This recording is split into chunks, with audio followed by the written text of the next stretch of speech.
नमस्कार, KP news 24/7 में आप सभी का स्वागत है। मैं हूं पूजा आपके साथ। आइए सबसे पहले देखते हैं मुख्य समाचार। आज बीदर के पत्रिका भवन में संजीवनी जीव रक्षक ट्रस्ट की ओर से प्रेस मीट किया गया आयोजन। कन्नड़ के महान दास निर्देशक संत कवि श्री सर्वज्ञ जयंती के अवसर पर निकाली गई भव्य रैली। कर्नाटक के डिप्टी सीएम डीके शिवकुमार ने आध्यात्मिक गुरु सदगुरु जग्गी वासुदेव से मुलाकात की। हम इन्हीं आंखों से भारत को विश्व गुरु बनते देखेंगे, मोहन भागवत ने स्वयं सेवकों पर जताया भरोसा, दी बड़ी जिम्मेदारी। अखिलेश यादव ने की यूपी सरकार के बजट की आलोचना, बोले यह बड़ा ढोल है मगर अंदर से खाली है।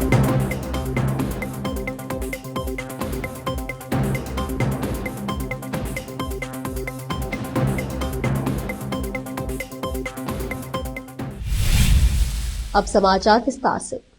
आज बीदर के पत्रिका भवन में संजीवनी जीव रक्षक ट्रस्ट की ओर से प्रेस मीट का आयोजन किया गया। इस प्रेस मीट में संजीवनी जीव रक्षक ट्रस्ट के पदाधिकारी ने कहा कि कर्नाटक राज्य श्रम विभाग के मंत्री संतोष लाड के जन्मदिन के अवसर पर 27 फरवरी गुरुवार को आप्त रक्षक दिवस कार्यक्रम का आयोजन किया जा रहा है, जिसमें जिला के विभिन्न क्षेत्रों में कार्य करने वाले 18 सदस्यों को संजीवनी रत्न पुरस्कार से सम्मानित किया जाएगा। इस अवसर पर संजीवनी जीव रक्षक ट्रस्ट के राज्याध्यक्ष रंगस्वामी डी इंगलदार, कार्यदर्शी शशधर सिंह, जिलाध्यक्ष रत्नदीप कस्तूरिया और जॉनसन घोड़े के अलावा अन्य लोग उपस्थित थे। केपी न्यूज के कैमरामैन महेश टिक्की का कवरेज। ಪತ್ರಕರ್ತ ವೃಂದದವರಿಗೂ ಮೊಟ್ಟಮೊದಲನೇದಾಗಿ ಸಂಜೀವಿನಿ ಜೀವರಕ್ಷಕ ಟ್ರಸ್ಟ್ ವತಿಯಿಂದ ಹಾರ್ದಿಕವಾಗಿ ಸ್ವಾಗತಿಸುತ್ತಾ, ಮೊಟ್ಟಮೊದಲನೇದಾಗಿ ಈ ಒಂದು ಪತ್ರಿಕಾಗೋಷ್ಠಿಯಲ್ಲಿ ಸಂಜೀವಿನಿ ಜೀವರಕ್ಷಕ ಟ್ರಸ್ಟ್ನ ಸಂಸ್ಥಾಪಕ ಅಧ್ಯಕ್ಷರಾದಂಥ ರಂಗಸ್ವಾಮಿ ಡಿ ಇಂಗ್ದಾಳ್ರವರು ಹಾಗೂ ಟ್ರಸ್ಟ್ನ ಸಹ ಕಾರ್ಯದರ್ಶಿ, ರಾಜ್ಯ ಸಂಘಟನಾ ಕಾರ್ಯದರ್ಶಿಗಳಾದಂಥ ಶಶಿಧರ್ ಅವರು, ಅದೇ ರೀತಿಯಾಗಿ ನಮ್ಮ ಹಿರಿಯ ಹೋರಾಟಗಾರರಾದಂಥ ಜಾನ್ಸನ್ ಘೋಡೆ ಅವರು, ಸಚಿನ್ ಗಿರಿ ಅವರು, ಸುನಿಲ್ ಮಿತ್ರಾ ಅವರು, ಆನಂದ್ ಕಾಂಬ್ಳೆ ಅವರು, ಪ್ರಕಾಶ್ ಕಾಂಬ್ಳೆ ಅವರು, ಅದೇ ರೀತಿಯಾಗಿ ನಮ್ಮ ರಘು ಅವರು, ಇಷ್ಟು ಜನ ಈ ಒಂದು ಪತ್ರಿಕಾಗೋಷ್ಠಿಯಲ್ಲಿ ನಮ್ಮೊಂದಿಗಿದ್ದಾರೆ. ಮೊಟ್ಟಮೊದಲನೇದಾಗಿ ಒಂದು ಪತ್ರಿಕಾಗೋಷ್ಠಿಯನ್ನು ಉದ್ದೇಶಿಸಿ ಸಂಜೀವಿನಿ ಜೀವರಕ್ಷಕ ಟ್ರಸ್ಟ್ನ ಸಂಸ್ಥಾಪಕ ಅಧ್ಯಕ್ಷರಾದಂಥ ರಂಗಸ್ವಾಮಿ ಡಿ ಇಂಗ್ದಾಳ್ರವರು ಒಂದು ಕಾರ್ಯಕ್ರಮದ ನಮ್ಮ ಒಂದು ಈ ಗೋಷ್ಠಿಯನ್ನು ಕುರಿತು ಅವರು ಮಾತನಾಡಬೇಕಾಗಿ ವಿನಂತಿ ಮಾಡ್ಕೊತೇವೆ. ಉದ್ದೇಶ, ನಾವು ಪ್ರತಿ ವರ್ಷದಂತೆ ಸಂಜೀವಿನಿ ಜೀವರಕ್ಷಕ ಟ್ರಸ್ಟ್ನಿಂದ ರಾಜ್ಯ ಮಟ್ಟದ ಒಂದು ಕಾರ್ಯಕ್ರಮ ಮಾಡ್ತೀವಿ. ಆ ಕಾರ್ಯಕ್ರಮದಲ್ಲಿ ಮತ್ತೆ ನಾವು ಏನಂದರೆ ರಾಜ್ಯ ಮಟ್ಟದ ಪ್ರಶಸ್ತಿ ಘೋಷಣೆ ಮಾಡೋದಕ್ಕಿಂತ ನಮಗೆ ಈ ತುರ್ತು ಪರಿಸ್ಥಿತಿಗಳಲ್ಲಿ ಯಾರು ಸೇವೆ ಮಾಡಿರ್ತಾರಲ್ಲ ಅಂತರ ಗುರುತಿಸಿ ಅವರ ಹೆಸರಿನಲ್ಲಿ ನಾವು ಸಂಜೀವಿನಿ ಜೀವರಕ್ಷಕ ಪ್ರಶಸ್ತಿ ಪ್ರದಾನ ಮಾಡ್ತೀವಿ. ಆ ಉದ್ದೇಶದಿಂದ ನಾವು ಈ ಬಾರಿ ಸಂತೋಷ್ ಲಾಡ್ ಸರ್ ಹುಟ್ಟಿದಹಬ್ಬದ ಪ್ರಯುಕ್ತ ನಾವು ಅಪತ್ರಕ್ಷಕ ದಿನಾಚರಣೆಯಾಗಿ ಆಚರಣೆ ಮಾಡ್ತೀವಿ. ಅಪತ್ರಕ್ಷಕ ದಿನಾಚರಣೆ ಯಾಕೆ ಆಯ್ಕೆ ಮಾಡ್ತೀರಾ ಮತ್ತೆ ರಾಜ್ಯ ಮಟ್ಟದ ಕಾರ್ಯಕ್ರಮಕ್ಕೆ ಏನು ಸಂಬಂಧ ಅಂದರೆ, ಅವರಿಗೆ ಸಂಜೀವಿನಿ ಜೀವರಕ್ಷಕ ಪ್ರಶಸ್ತಿಗೆ ಅವ್ರನ್ನ ಆಯ್ಕೆ ಮಾಡೋದ್ರಿಂದ ನಾವು ಅವರಿಗೆ ಗೌರವಪೂರ್ವಕವಾಗಿ ಅವ್ರು ಹುಟ್ಟಿದ ಹಬ್ಬದ ದಿನದಿಂದ ನಮ್ಮ ಸಂಘಟನೆಯನ್ನ ಚಾಲನೆ ಮಾಡ್ತೀವಿ. ರಾಜ್ಯಾದ್ಯಂತ ಹೋಗಿ ನಮ್ಮ ಏನು ಜಿಲ್ಲಾ ಸಂಘಟನೆಗಳಿದಾವೋ ಅವ್ರಿಗೆ ಹೋಗಿ ತಿಳಿಸಿ ಅವ್ರನ್ನ ನಾವು ರಾಜ್ಯ ಮಟ್ಟದ। आज बीदर में कन्नड़ के महान दार्शनिक संत कवि श्री सर्वज्ञ जयंती के अवसर पर एक भव्य रैली निकाली गई। यह रैली डीसी कार्यालय से होते हुए शहर के मुख्य रास्तों से होकर रंग मंदिर पहुंची। इस रैली में बीदर दक्षिण के विधायक डॉक्टर शैलेंद्र बेलताड़े, एडीसी शिवकुमार शीलवंत और कुंभार समाज के लोग उपस्थित थे। केपी न्यूज के कैमरामैन महेश टिक्की का कवरेज। ऐसे और भी अपडेट्स जानने के लिए केपी न्यूज 24/7 को लाइक, शेयर, सब्सक्राइब करना न भूलें। भाजपा ने मांग की कि मुख्यमंत्री सिद्धरामैया 7 मार्च को राज्य का बजट पेश करने से पहले कर्नाटक की वित्तीय स्थिति पर एक श्वेत पत्र पेश करें। भाजपा के प्रदेश अध्यक्ष बीवाई विजेंद्र ने आरोप लगाया कि कांग्रेस सरकार द्वारा शुरू की गई 5 गारंटी योजनाओं के वित्तीय बोझ के कारण कर्नाटक दिवालियापन की ओर बढ़ रहा है। इन योजनाओं में गृह ज्योति शामिल है, जो हर घर को 200 यूनिट मुफ्त बिजली प्रदान करती है, और गृह लक्ष्मी, जो परिवार की मुखिया हर महिला को 2000 रूपये प्रति माह देने का वादा करती है। अन्य भाग्य के तहत बीपीएल परिवार के प्रत्येक सदस्य को हर महीने 10 किलो चावल मिलता है। इस बीच युवा निधि बेरोजगार स्नातकों को 3000 रूपये और बेरोजगार डिप्लोमा धारकों को 2 साल के लिए 1500 रूपये का वित्तीय भत्ता प्रदान करती है। विशेष रूप से 18 से 25 वर्ष की आयु के लोगों के लिए शक्ति योजना योजना कर्नाटक में महिलाओं को राज्य के भीतर सरकारी गैर लग्जरी बसों में मुफ्त यात्रा करने की अनुमति देती है। विजेंद्र ने यह भी दावा किया कि राज्य के स्वामित्व वाली कर्नाटक राज्य सड़क परिवहन निगम वित्तीय कुप्रबंधन के कारण बंद होने के कगार पर है। उन्होंने एक प्रेस कॉन्फ्रेंस में कहा कि कर्नाटक के लोग पिछले 2 वर्षों में कांग्रेस सरकार द्वारा किए गए मुफ्त गारंटी के वादे की भारी कीमत चुका रहे हैं। विजेंद्र ने दावा किया कि संपत्ति मार्गदर्शन मूल्य में 30% की वृद्धि हुई है। संपत्ति पंजीकरण शुल्क में 600% की वृद्धि हुई है। बेंगलुरु मेट्रो रेल के किराए में 50% की वृद्धि हुई है और दूध की कीमतों में 15% की वृद्धि हुई है। शिकारीपुरा के विधायक ने आरोप लगाया कि राज्य सरकार ने अभी तक केएसआरटीसी को 7,000 करोड़ रुपए का बकाया नहीं चुका है। उनकी शक्ति गारंटी के कारण राज्य सरकार जो केएसआरटीसी को 7,000 करोड़ रुपए का भुगतान करने के लिए जिम्मेदार है, उन्होंने अभी तक बकाया राशि का भुगतान नहीं किया है। नतीजतन केएसआरटीसी बंद होने के कगार पर है। यह कठोर वास्तविकता है। विजेंद्र ने दावा किया कि उन्होंने आरोप लगाया कि कर्नाटक की वित्तीय स्थिति बद से बदतर होती जा रही है, जबकि राज्य सरकार ने पिछले 2 सालों में 1.19 लाख करोड़ रुपए का कर्ज लिया है। कर्नाटक के उप मुख्यमंत्री डीके शिवकुमार और उनकी पत्नी उषा शिवकुमार ने बुधवार को अपने आवास पर आध्यात्मिक नेता और ईशा फाउंडेशन के संस्थापक सदगुरु जग्गी वासुदेव की मेजबानी की। डिप्टी सीएम कार्यालय ने कहा कि एक्स पर एक पोस्ट में डीसीएम शिवकुमार ने कहा कि मुझे आज अपने घर कार्यालय में सदगुरु जग्गी से मिलने का सौभाग्य मिला। उन्होंने हमारे परिवार को इस महीने की 26 तारीख को महाशिवरात्रि के हिस्से के रूप में ईशा योग केंद्र में आयोजित होने वाले कार्यक्रम में शामिल होने के लिए आमंत्रित किया। मैं आध्यात्मिक दिमाग से भरे ऐसे भव्य कार्यक्रम में भाग लेने के लिए उत्सुक हूं। जहीराबाद नीलम अस्पताल द्वारा जहीराबाद विधानसभा क्षेत्र के लोगों के लिए आयोजित एक निःशुल्क मेगा स्वास्थ्य शिविर का उद्घाटन DSP police Zaheerabad Ram Mohan circle inspector Shivalingam SI Kashinath द्वारा फ्रेंड्स फंक्शन हॉल में किया गया। स्वास्थ्य शिविर की देखरेख समाजसेवी मोहम्मद इमरान डॉक्टर नवाज अली ने की, जिसमें गरीब लोगों का इलाज और उपचार कॉर्पोरेटर अस्पतालों की शैली पर किया गया। स्वास्थ्य शिविर में विशेषज्ञ चिकित्सकों, स्त्री रोग विशेषज्ञों, हड्डी रोग विशेषज्ञों, बाल रोग विशेषज्ञों, नेत्र रोग विशेषज्ञों ने भाग लिया और लाभ के लिए आभार व्यक्त किया। श्री मोहम्मद इमरान, समाज सेवी doctor Mohammed Nawaz Ali, general medicine Rajendra Bhishti, surgeon ENT cardiologist Rajashekhar Verma, general cardiologist ने कहा कि जहीराबाद नीलम अस्पताल, कोसापुर, ट्रेड B7 कंसियस सेंटर द्वारा जहीराबाद के लोगों के लिए यह कार्यक्रम फ्रेंड्स फंक्शन हॉल तंदूर रोड जहीराबाद में आयोजित किया गया, जहां विशेषज्ञ डॉक्टरों द्वारा स्त्री रोग परामर्श, महिला कैंसर विशेषज्ञ डॉक्टरों द्वारा परामर्श, हृदय रोग विशेषज्ञ बीपी, शुगर, ईसीजी, निःशुल्क नेत्र जांच, अल्ट्रासाउंड, विभिन्न रोगों का उपचार, बेहतर निदान किया गया। जहीराबाद से केपी न्यूज के संवाददाता मोहम्मद नेमतुल्लाह की रिपोर्ट। ऐसे और भी अपडेट्स जानने के लिए बने रहे केपी न्यूज 24/7 के साथ। लाइक, शेयर, सब्सक्राइब करना न भूलें। अल्हम्दुलिल्लाह, आज जो program friends garden function hall पर Zaheerabad free mega health camp सुबह 8 बजे से शुरू हुआ, तो अब तक यानी कि अभी 11 बज रहे हैं, अब तक 400 के करीब तक पेशेंट रजिस्ट्रेशन हो चुके हैं। तो तमाम पेशेंट जो है सुबह 8 बजे से यहाँ पर तशरीफ़ लाए और पेशेंट सबसे पहले आने के बाद उनका रजिस्ट्रेशन किया गया। उसके बाद उनका खून का मायना, बीपी, शुगर लेवल चेक किया गया। उसके बाद उसके हिसाब से उनको अंदर के कैबिनों में भेजकर सुपर स्पेशलाइजेशन डॉक्टर्स के पास उनका मायना कराकर ट्रीटमेंट कराने के लिए पूरी इस हेल्थ कैंप से कोशिश की जा रही है। तो मेरे साथियों, ये हेल्थ कैंप रखने का मकसद ये है कि यहाँ की जहीराबाद की गरीब आवाम जो कॉरपोरेट हॉस्पिटल में जाकर अपना इलाज कराने के लिए उनको काफ़ी दुश्वारियाँ पेश आती है, वैसे गरीब तबकात के लिए ये कैंप रखा गया जिससे आम आदमी को दिक्कत ना हो सके और इससे फ़ायदा उठाया जा सके। तो मेरे साथियों, हर तरह के हेल्थ कैंप में बीपी, शुगर, थायराइड वगैरह का नॉर्मल टेस्ट होता है, लेकिन ये हेल्थ कैंप के अंदर ख़ास तौर पे बच्चों से लेकर बड़ों तक बच्चों के लिए सुपर पीडियाट्रिशियन रखा गया।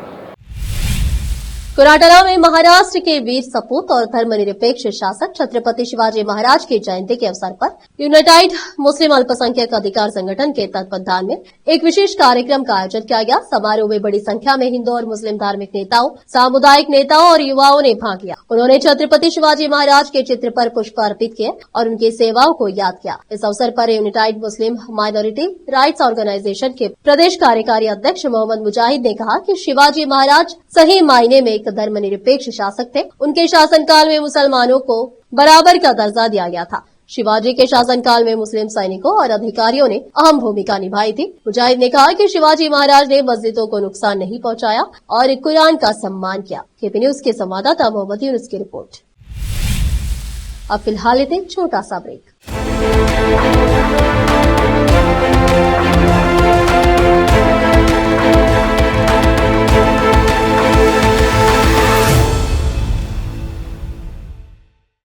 नूर एजुकेशन ट्रस्ट बीदर की ओर से चलाए जाने वाला Noor MEd and BEd college Bidar, recognised by NCTE Delhi and affiliated to Bidar University, Bidar. Admission are open for the academic year 2024-25. विशेषज्ञ और सक्षम शिक्षकों द्वारा शिक्षा प्राप्त करने के लिए नूर एमएड एंड बीएड कॉलेज में दाखिला लें और शांत वातावरण में शिक्षा प्राप्त करें। बीदर शहर में बेहतर शिक्षा का एकमात्र केंद्र Noor MEd and BEd college, Shahpur gate, Bidar. Phone numbers 9945283920, 8482221297।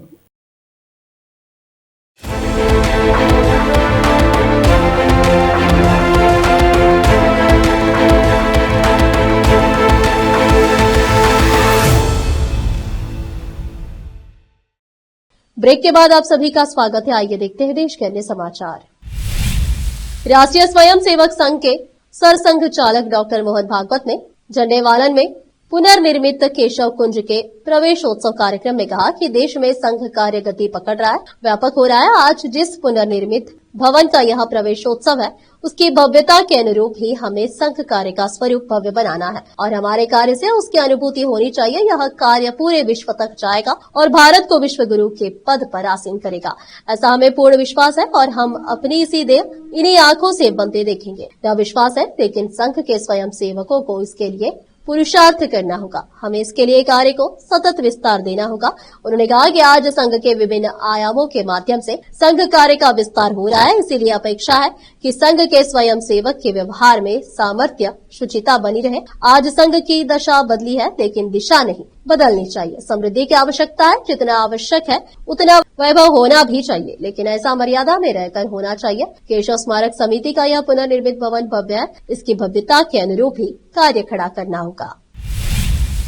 Jagtial जिले के मिट्टुपल्ली उपविभाग क्षेत्र के जंजन रेड्डी में पिछले कुछ दिनों से चोरी का सिलसिला चल रहा था। चोर बंद घरों को निशाना बनाने में सफल रहे। जिला एसपी अशोक कुमार के निर्देश पर डीएसपी इदलूरी रामलो सीआई के नेतृत्व में पुलिस बल का गठन किया गया। संदिग्ध एवं महत्वपूर्ण क्षेत्रों में पुलिस बल तैनात किए गए। मलापुर एसआई राजू पुलिस टीम के साथ मातमपेट क्षेत्र में सुगरफिया कटरी के पास जांच कर रहे थे, तभी मोटरसाइकिल सवार एक संदिग्ध को पूछताछ के लिए पुलिस हिरासत में ले लिया गया। उसने मुतपल्ली कलमन उर्फ रवि, पोन लॉक और जैने 28 वर्षीय पुत्र भीमराम निवासी पैसा की चोरी में शामिल होने की बात कबूल की। अब तक वह 40 चोरियों में संलिप्तता पाया गया है। इस व्यक्ति पर कोर्ट में 28 मामले दर्ज है, जबकि 12 मामलों में उसे जेल की सजा हो चुकी है। वह महबूब नगर, करीमनगर और जगतियाल इलाकों से भागा था। उसके पास से 103 तोला जेवर, 125 ग्राम चांदी, एक मोटरसाइकिल समेत कुल 11 लाख रुपए का चोरी का माल बरामद किया गया। जगतियाल जिले से केपी न्यूज के संवाददाता मोहम्मद यूनुस की रिपोर्ट। 2025 జనవరి నెలలో మొదట సిరిపురు గ్రామంలో, తర్వాత ముత్యాపేట గ్రామంలో మరియు మెట్పల్లి టౌన్లో మరియు మన సబ్ డివిజన్లోని మేడిపల్లి మండలంలోని దమ్మానపేట గ్రామంలో దొంగతనాలు జరగగా అట్టి దొంగలను పట్టుకోవడానికి జిల్లా ఎస్పీ శ్రీ అశోక్ కుమార్ గారు ఆధ్వర్యంలో మరియు డిఎస్పీ గారి రాములు పర్యవేక్షణలో నన్ను మరియు మల్లాపూర్ ఎస్ఐని ప్రత్యేక బృందంగా ఏర్పాటు చేసి అతి దొంగతనం కేసులలో దొంగతనం చేసిన వ్యక్తులను పట్టుకోవాలని చెప్పి ఆదేశించగా నేను మరియు మల్లాపూర్ ఎస్ఐ రాజు। अब फिलहाल एक और छोटा सा break. Noor education trust Bidar की ओर से चलाए जाने वाला Noor MEd and BEd college Bidar, recognised by NCTE Delhi and affiliated to Bidar University, Bidar. Admission are open for the academic year 2024-25। विशेषज्ञ और सक्षम शिक्षकों द्वारा शिक्षा प्राप्त करने के लिए नूर एमएड एंड बीएड कॉलेज में दाखिला लें और शांत वातावरण में शिक्षा प्राप्त करें। बीदर शहर में बेहतर शिक्षा का एकमात्र केंद्र Noor MEd and BEd college, Shahpur gate, Bidar. Phone numbers 9945283920, 8482221297। Break के बाद आप सभी का स्वागत है। आइए देखते हैं देश के अन्य समाचार। उत्तर प्रदेश के मुख्यमंत्री योगी आदित्यनाथ ने राज्य में बजट के ऐलान के बाद प्रेस कॉन्फ्रेंस की। इस दौरान उन्होंने कई बड़े ऐलान किए और बताया कि राज्य की अर्थव्यवस्था को नई ऊंचाइयों तक ले जाने के लिए उनकी सरकार क्या कर रही है। सीएम योगी ने कहा कि यह हमारा लगातार 9वां बजट है। यह वर्ष हमारे लिए महत्वपूर्ण है। यह देश के संविधान के लागू होने और उत्तर प्रदेश स्थापना का अमृत महोत्सव वर्ष है। प्रदेश के रोड मैप को बनाने के लिए यह महत्वपूर्ण बजट है। इस दौरान उन्होंने 92,000 युवाओं को नौकरी देने और 58 स्मार्ट सिटी बनाने का भी ऐलान किया। सीएम योगी ने बताया कि लखनऊ में बाबा साहेब अम्बेडकर के लिए सरकार स्मारक केंद्र बनवा रही है। इस दौरान उन्होंने यह भी बताया कि राज्य में 4 नए एक्सप्रेसवे बनाए जाएंगे, इससे यूपी सहित अन्य राज्य के लोगों को भी फायदा मिलेगा। समाजवादी पार्टी सपा प्रमुख अखिलेश यादव ने उत्तर प्रदेश की भारतीय जनता पार्टी भाजपा सरकार द्वारा बृहस्पतिवार को विधानसभा में वित्तीय वर्ष 2025-26 के लिए प्रस्तुत बजट को बड़ा ढोल करार देते हुए कहा कि इसमें आवाज तो बहुत है मगर यह अंदर से खाली है। यादव यहां बजट पर प्रतिक्रिया दे रहे थे। उन्होंने बजट को समाज के तमाम वर्गों के लिए निराशाजनक करार देते हुए कहा कि यह बजट नहीं बड़ा ढोल है जिसमें आवाज तो बहुत है मगर यह अंदर से खाली है। यह खोखला है। इस बजट का झोला खाली है। जनता को लग रहा है कि बजट आया ही नहीं है।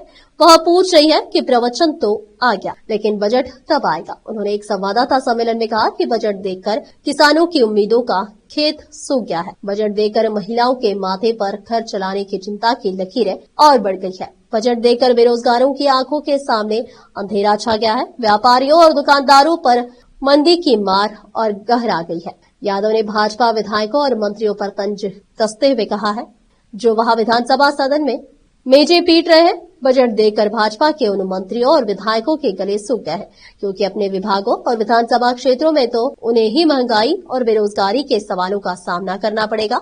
उन्हें गुस्से का भी सामना करना पड़ेगा क्योंकि अंततोगत्वा विधायकों और मंत्रियों को ही जनता का सामना करना पड़ता है। वह महंगाई का और बेरोजगारी का क्या जवाब देंगे। अखिलेश यादव ने कहा कि बजट देखकर बुनकरों का ताना बना रुक गया है और हथकरघे खामोश हो गए हैं। बजट देखकर जनता पूछ रही है कि जुमला मंत्रालय के लिए कितना बजट आवंटित किया गया है। यादव ने किसी का नाम लिए बगैर कटाक्ष किया। हालांकि अंग्रेजी की एक कहावत है कि साइलेंस इज गोल्ड। जब हम संस्कृत में उससे मिलती जुलती उक्ति बोले तो उसका मतलब है कि विद्वानों की सभा में मूर्ख के लिए मौन ही आभूषण होता है।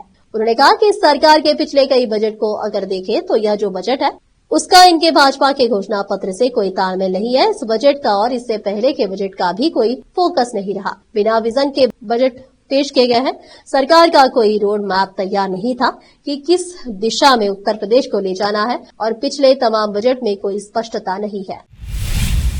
महाराष्ट्र की सियासत में इन दिनों ऑपरेशन टाइगर की चर्चा खूब चल रही है। इस खास ऑपरेशन को लेकर कहा जा रहा है कि शिवसेना यूबीटी के कई नेता महाराष्ट्र के उप मुख्यमंत्री एकनाथ शिंदे से हाथ मिला सकते हैं। बता दें कि अभी भी दोनों दलों की जंग थमी नहीं है और दोनों ही खुद को असली शिवसेना कहते हैं। इन सब के बीच ऑपरेशन टाइगर पर उद्धव ठाकरे का बयान भी सामने आया है।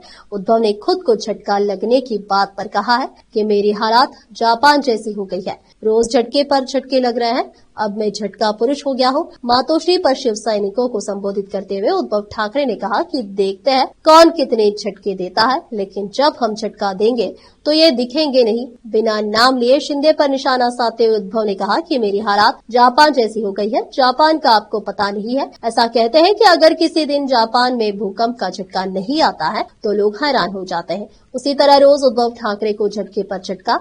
मैं अब झटका पुरुष हो गया हूँ। कौन कितने झटके देता है देखते हैं, लेकिन जब हम झटका देंगे तो ये दिखेंगे नहीं। दिल्ली में 27 साल बाद सत्ता में वापस आई भाजपा ने शपथ ग्रहण के साथ ही काम करना शुरू कर दिया है। गुरुवार को रामलीला मैदान में शपथ ग्रहण के बाद सीएम कार्यालय पहुंचकर रेखा गुप्ता ने सीएम की कुर्सी संभाली, जिसके बाद उन्होंने मीडिया से बात करते हुए अपना आगे का रोड मैप बताया। सीएम चेयर संभालने के बाद रेखा गुप्ता ने कहा कि शाम को कैबिनेट की बैठक रख ली गई है। मिशन विकसित दिल्ली का है, जिसे पूरा करने के लिए लगातार काम किया जाएगा, एक भी दिन व्यर्थ नहीं जाएगा। रेखा गुप्ता ने आगे कहा कि एक कमिटमेंट जो हमारी दिल्ली से है उसे पूरा किया जाएगा। मीडिया से बात करते हुए रेखा गुप्ता ने कहा कि आप लोगों के सीएम ऑफिस का द्वार खुला है। पहले आपको यहाँ एंट्री नहीं मिलती थी, लेकिन अब यह खुला है। शाम 7 बजे कैबिनेट मीटिंग में बड़े फैसले हो सकते हैं, जिसमें दिल्ली में आयुष्मान भारत योजना को लागू करने का फैसला भी हो सकता है। साथ ही पहली कैबिनेट में सीएजी की रिपोर्ट को पास किया जा सकता है। मालूम हो कि आम आदमी पार्टी सरकार के दौरान 14 सीएजी की रिपोर्ट को अभी तक सदन में पेश नहीं किया गया था, जिन्हें अब पेश करने की योजना है। आखिर में फिर एक बार देखते हैं मुख्य समाचार। आज बीदर के पत्रिका भवन में संजीवनी जीव रक्षक ट्रस्ट की ओर से प्रेस मीट किया गया आयोजन। कन्नड़ के महान दास निर्देशक संत कवि श्री सर्वज्ञ जयंती के अवसर पर निकाली गई भव्य रैली। कर्नाटक के डिप्टी सीएम डीके शिवकुमार ने आध्यात्मिक गुरु सदगुरु जग्गी वासुदेव से मुलाकात की। हम इन्हीं आंखों से भारत को विश्व गुरु बनते देखेंगे। मोहन भागवत ने स्वयं सेवकों पर जताया भरोसा, दी बड़ी जिम्मेदारी। अखिलेश यादव ने की यूपी सरकार के बजट की आलोचना, बोले यह बड़ा ढोल है मगर अंदर से खाली है।